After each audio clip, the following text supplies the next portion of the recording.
Hi everyone, Anna here with the Paint Mixer, guiding you through today's painting, Cacti. So I'll be using our new kind of paint pack today. So I just wanted to show you the amount of paint that we really need for a canvas this size. So see, it's not very much. So you don't need to squeeze the whole amount of paint onto your palette for this, just a little bit at a time. You can always reload your color. But first up, I want you to grab your larger brush, your mama brush, and we are going to be making a gradient from lemon yellow and white. So this is really bright and vivid. So I'll be kind of using water as well as paint to cover the top portion of my canvas. Need a little more white to make it creamier. Anytime you want to make a color more pastel, more opaque, or creamier, just add a little white. So notice how water is going to help spread into all of the little textures of my canvas.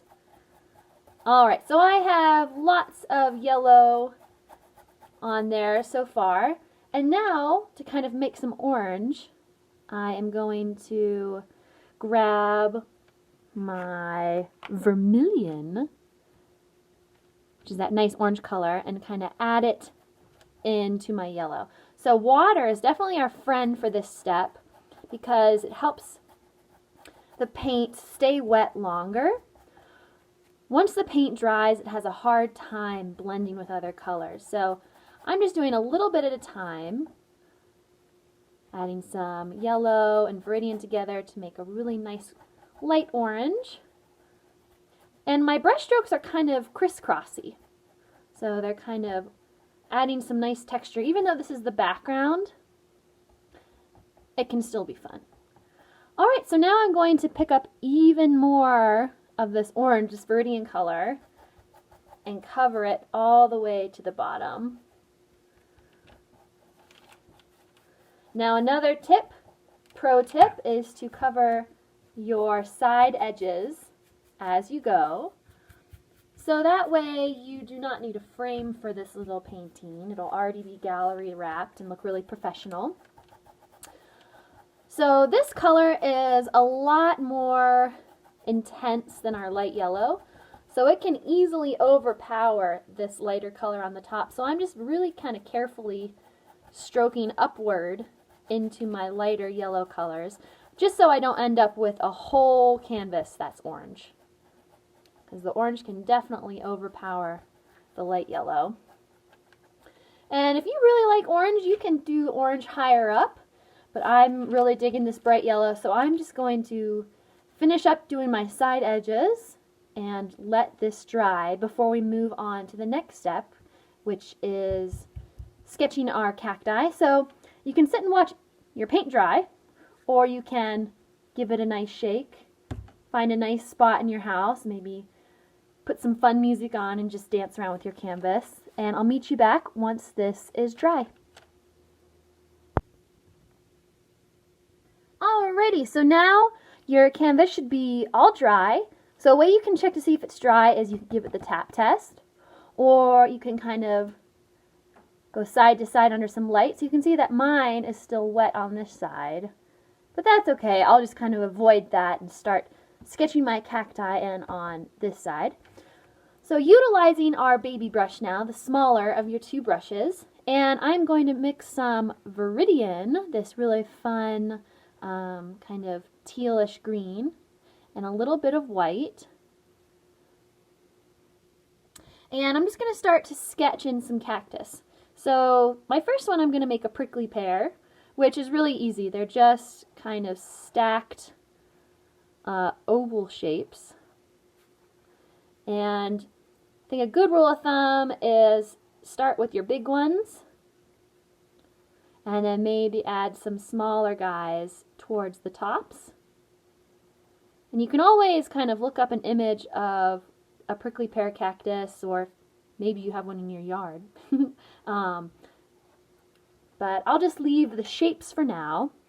We'll fill them in a bit. So now I am loading up my brush again, and this guy is going to be kind of a tall, skinny guy. I'm not sure what type of cactus this is. Maybe I should know more about cacti. But this guy is going to be really simple. It's kind of two cylinder shapes and maybe a little ball on top. So you're welcome to have your cactus shapes overlap too. So my ones over here, I'm going to overlap them a little bit. So this one in the back is kind of like a classic cactus shape, almost like a Seguro cactus. And it can even go off the edge a little bit. Don't forget, water can definitely help your brush in this step 2. Keep the paint flowing. And then I'm going to make one round funny guy here in the front. So the lines are kind of confusing right now because they overlap, but this will be really easy. So now whenever I'm filling my cactus in, this is up to you. You can either use the small brush if you feel comfortable with that. I'm going to use a little bigger brush and load up my brush with some of that white and Viridian green. And since this one's in the background, I'll do this one first. See how the big brush makes it really easy to fill this in? Like super quick. But we got lots of time, so take your time, not a rush. And now, since this one's in front of it, I'm going to make it a slightly different color. So that could mean maybe doing some of this green and a little blue, a little ultramarine blue.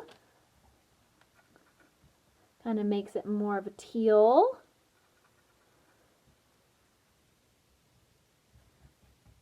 And the colors are still pretty similar, so what I'm going to do is add a little highlight. So it's time for me to add some more white to my palette. I was really conservative with the amount of white I was using, but that's the cool thing, is you can always refresh with some nice pure white. So check this out. All I need to do to separate my cactus shapes is just add a little highlight. And you can even kind of add some shape to your cactus as well. Alright, so I'm just going to continue filling in my cacti one at a time. And ooh, look at that. See how I had some white on the brush still? And I made it look almost 3D just by having a little highlight on the side there. So take your time in filling your cactus in. You can even add some yellow onto that green to make it more of a lime, kind of a leaf green color.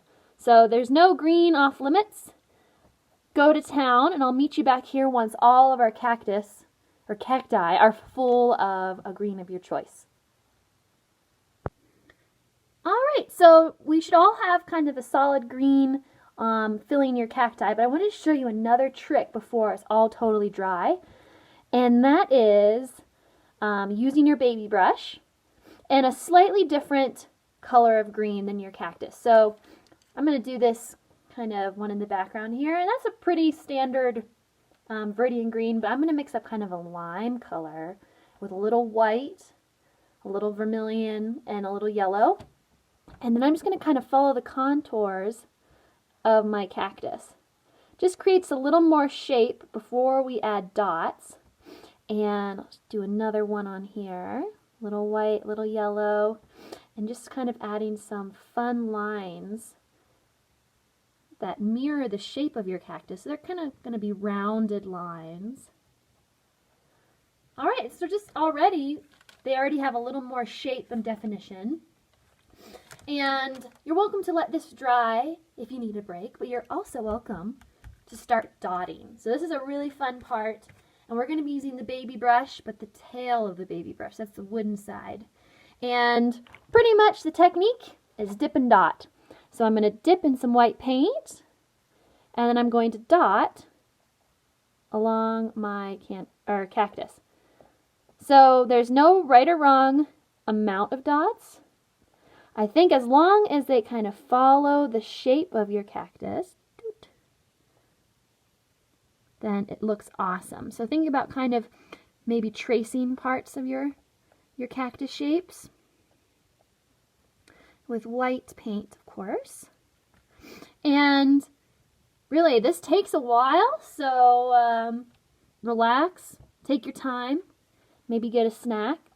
But reload the white paint if you need and dot away. One more thing you can do is kind of add spikes instead of just dots. So over here on my prickly pear, I'll start with some little dots. And then you can use the tip of your brush to kind of flick those dots out to look like spikes. So feel free to do this on any of your cacti or none of them. Maybe you just want to keep it with dots, and that's great too. But take your time, and I'll meet you back here when these are all covered in dots.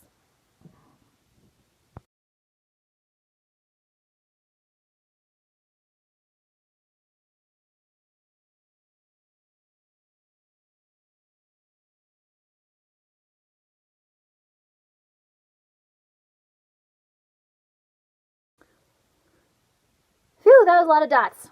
Nice job. I am going to now do the little flowers, the cute little pink flowers on the top of the cacti. So baby brush again, and a little bit of white and a little bit of your crimson red. This makes a really cute pink. So feel free to make your flowers any color you like, but pink is nice and simple. And you don't even have to fully mix the paint on your brush, because then when you add a brush stroke, it's kind of two-tone and already looks like flower petals. So go ahead and add as many little flowers to the tips of your cacti as you like. You can even add a little yellow on the centers of these flowers. I'll do one more big red one down here on this big guy. Awesome. All right. Final step for any painting is to sign your masterpiece. Bottom corner is gallery standard, and baby brush makes it really simple. Initials make it even simpler. So if you want to send this to someone, you can always write a sweet message on the back of your canvas. But nice work. And thanks again. Look for more Creativity to Go kits on our website. And thank you so much. Have a great day. So one last thing before we leave each other, don't forget to post your painting on social media and share all the beautiful things you've made. So our Instagram is @the_paintmixer. And anything that you have made while you've been at home, we'd love to see. And keep looking for other paintings that we'll be offering throughout this time. Thank you so much.